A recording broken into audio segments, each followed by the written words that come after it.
بھی ہے۔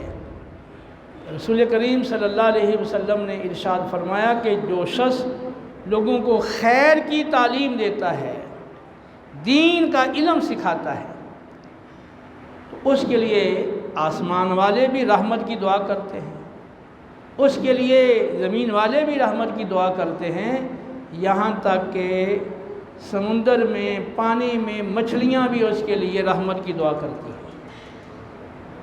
مطلب یہ ہے کہ جو علم سکھانے والا ہے، معلم، اس کے لیے ساری مخلوقات آسمانی اور زمینی وہ اس کے لیے رحمت کی دعا کرتی ہے۔